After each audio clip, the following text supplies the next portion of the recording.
नमस्कार. अकस्मात मराठी हॉरर चॅनलवर तुमचं स्वागत आहे. आजची कथा सुनील गाडगे यांनी शेअर केलेली आहे. कथेला सुरुवात करण्याआधी जर तुम्ही या चॅनलवर नवीन असाल तर चॅनलला सबस्क्राईब नक्की करा. सोबतच बेल आयकॉनवर देखील क्लिक करा, जेणेकरून तुम्हाला अशाच नवनवीन आणि थरारक कथांचे नोटिफिकेशन्स मिळत राहतील. आज अव्याचा 13वा होता. मी घाटावर जाऊन विधी उरकून परत आलो होतो. दिवसभरच्या दगदगीने मला प्रचंड थकवा आला होता. घरी आल्यावर शांतपणे बसलो असताना गेल्या काही महिन्याभरातल्या घटना माझ्या डोळ्यासमोर येत होत्या. अव्या माझा जाणी दोस्त होता. पहिलीपासून असलेली आमची मैत्री 13 दिवसांपूर्वी तुटली होती. अव्या जाईल असं कोणाला स्वप्नात देखील वाटले नसते. इतका तो फिट होता. स्वतःच्या आरोग्याविषयी दक्ष होता. पण जे घडले ते इतके अकल्पित आणि अचानक घडले होते. तो धक्का इतका मोठा होता की झाले ते कसे आणि का झाले याबद्दल विचार करायला देखील मला जमले नव्हते. पण आता जाणारा गेला होता. करता येण्यासारखे काहीच नव्हते. विचार करता करता महिन्यापूर्वीची घटना मला आठवते. नेहमीच्या हॉटेलमध्ये बसलो असताना अचानक अव्याने बोलायला सुरुवात केली होती. "अरे सुन्या, एक गोष्ट सांगतो, पण बाहेर कुठे बोलू नकोस, तुला म्हणून सांगतोय," अव्या म्हणाला. "अरे, हल्ली माझी उशी माझ्याशी बोलते." त्याने असं म्हटल्यावर मी खूप हसलो होतो. तेव्हा कधी न चिडणारा अव्या चिडला होता. "सुन्या, बी सिरियस, ती हसण्यावारी नेण्याची गोष्ट नाहीये," अव्या म्हणाला. "बरोबर, बोल तू, ऐकतोय." उफाळणारे हसू कसेबसे दाबत मी म्हणालो. मी पोटावर झोपलो आणि मान उशीवर एका बाजूला ठेवून हात उशीखाली घेऊन पडलो की मला हल्ली उशीतून आवाज ऐकू येतात. "अरे, माझी उशी माझ्याशी बोलते," अव्या म्हणत होता. "हट, असं कुठे होते का? निर्जीव उशी तुझ्याशी कशी बोलेल? मी देखील तसाच झोपतो, पण माझ्या उशीतून मला असा काही आवाज ऐकू येत नाही. अनेक लोक तशीच झोपत असतील, त्यांनाही उशीतून आवाज ऐकू आल्याचे माझ्या ऐकिवात नाही." "आई शपथ, खरं बोलतोय मी, प्लीज विश्वास ठेव माझ्यावर," अव्या म्हणाला. मी अव्याला इतकी वर्ष ओळखत असल्यामुळे तो अशा बाबतीत गंमत करणार नाही हे मला कळले. मी जरा गंभीर होत त्याला विचारले, "बोलते म्हणजे नक्की काय करते? कशी बोलते?" त्यावर अव्या म्हणाला, "मी नेहमी तसाच पोटावर आणि उशीवर एका बाजूला मान ठेवून आणि एक हात उशीखाली ठेवून झोपतो. गेली अनेक वर्षाची माझी ती सवय आहे. पण हल्ली मला उशीमधून वेगळे आवाज ऐकू येतात." "ओके, म्हणजे नक्की कसले?" "आता बघ, महिन्यापूर्वी अचानक मला कुठेतरी पाणी पडते आहे, पाणी वाहून चालले आहे असा आवाज येतो. अरेच्चा, आपल्याकडून पिण्याच्या पाण्याचा नळ चालू राहिला की काय असे वाटून मी ताडकत उठून बसते आणि अचानक ते आवाज ऐकू येणे बंद होते. आत्ता तर आवाज ऐकू येत होते, मग अचानक बंद कसे झाले? काहीतरी बाद झाला असेल असा विचार करत मी परत उशीवर डोके ठेवतो आणि परत ते आवाज कानी पडू लागतात. मी दुर्लक्ष करून झोपून जातो, पण त्या दिवसापासून मला दररोज वेगवेगळे आवाज ऐकू येतात. कधी ॲम्ब्युलन्सचा सायरन, कधी कोणा माणसाचे ओरडणे, कधी कुत्र्याचे भिसूर रडणे असे ते आवाज असतात. उशीवरून मान उचलली की आवाज बंद होतात आणि हल्ली तर वेगळेच करू लागले आहे. आता तर काही दिवसांपासून माझी उशी माझ्याशी बोलू लागली आहे. म्हणजे होतं काय, तर मी पडलो आणि कान उशीला चिपकवला की आधी आवाज ते येतातच, पण मग उशी देखील बोलू लागते. तू पेपरमध्ये वाचले असशीलच, गेल्या महिन्यात खेडला एक भयानक अपघात होऊन 7 लोक मृत्युमुखी पडली होती. एक मोठा अपघात होणार आहे आणि त्यात अनेक लोकांचा बळी जाणार आहे हे माझ्या उशीने घटना घडल्याआधी 2 दिवस सांगितले होते. तसेच त्यानंतर एका मोठ्या मॉलमध्ये आग लागून करोडोंचे नुकसान होणार असे देखील तिने मला सांगितले होते आणि तसेच झाले होते. आठवतंय ना तुला? पेपरमध्ये आले होते आणि टी व्हीवरही दाखवले गेले होते. मला सगळे नीट आठवत होतेच, पण तो सांगतोय ह्यावर विश्वास ठेवावा की नाही हेच मुळी मला कळत नव्हते. तसेही आमचे 3-4 पेक ड्रिंक्स झाले होते. त्या धुंदीत हा बोलतोय का असाही विचार माझ्या मनात येऊन गेला होता. त्यामुळे त्यावेळेला मी त्याची समजूत काढून त्याला शांत करून घरी नेऊन सोडला होता.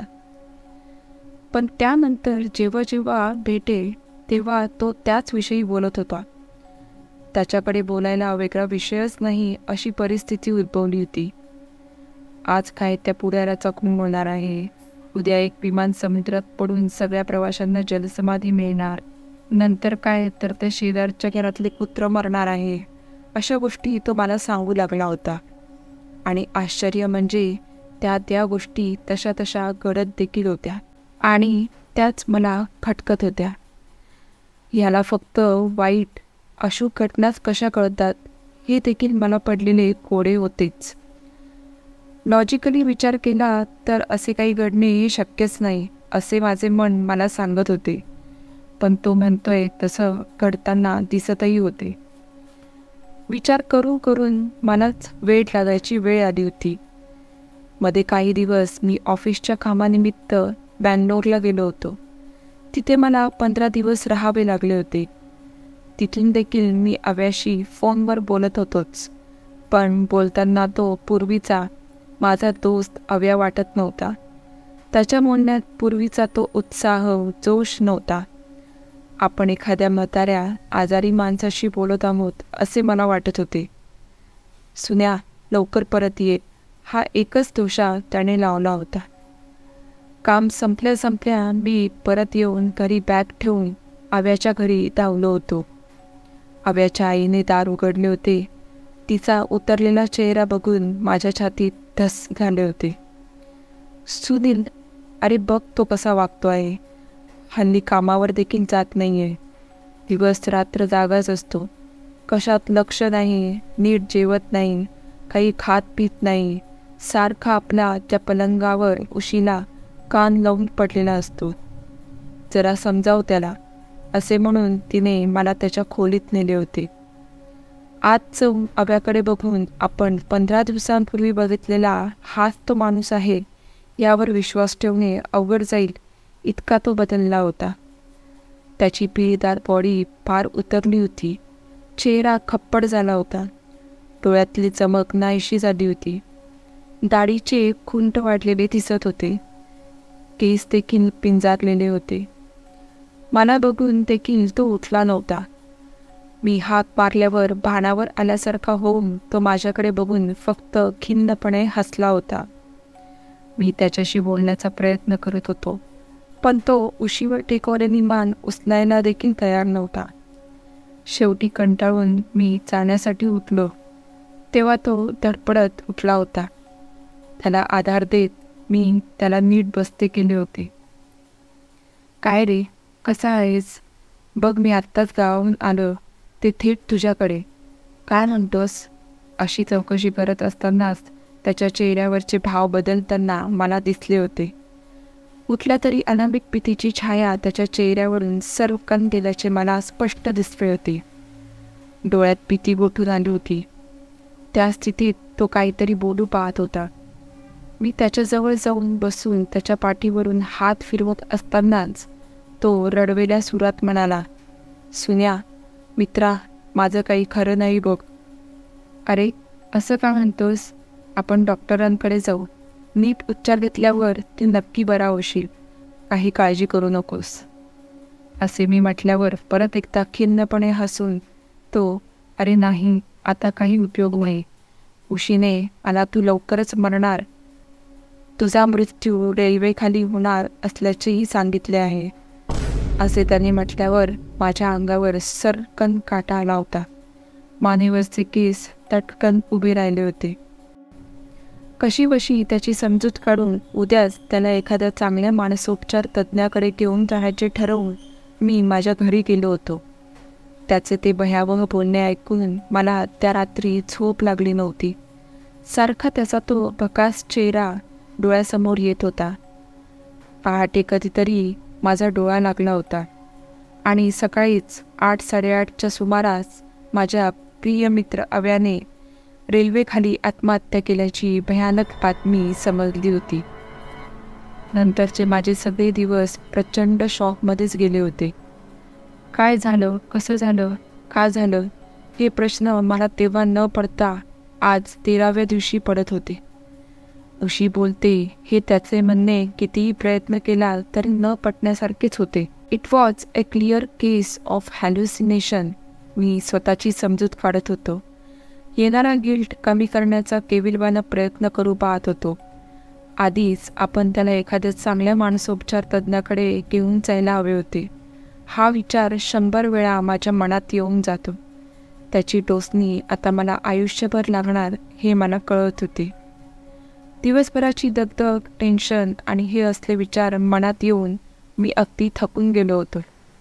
आता जाऊन झोपावे असा विचार मनात येऊन मी माझ्या खोलीत जाऊन नेहमीप्रमाणे पोटावर उशीवर डोके ठेवून आणि कान लावून झोपलो असतानाच अचानक मला कुठेतरी पाणी पडते आहे, पाणी वाहून जात आहे असे आवाज कानी पडू लागतात.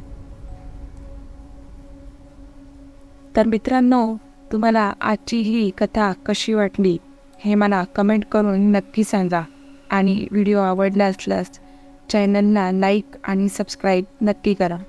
भेटूया पुढच्याच अशा एका थरारक कथेमध्ये. तोपर्यंत धन्यवाद.